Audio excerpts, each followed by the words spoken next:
Is a short video outlining the Dinner and DevOps workshop. Day one is the history and culture of DevOps, understanding its origins, why it exists, and why organizations want to adopt a DevOps culture. Day two is provisioning, and we'll use infrastructure as code tooling, Terraform, to create our stack.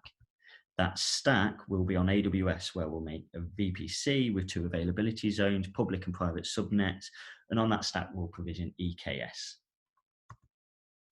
EKS gives us access to Kubernetes, so on day 3 we'll work with operating Kubernetes. Using Helm charts, we'll deploy Prometheus and Jenkins to our cluster. And then on day 4, we'll get Jenkins using pipelines as code, working with GitHub version control to deploy our applications. For variety, one application is a Python Flask application, and the other is a Spring Boot application. Both are deployed as Docker containers onto our cluster.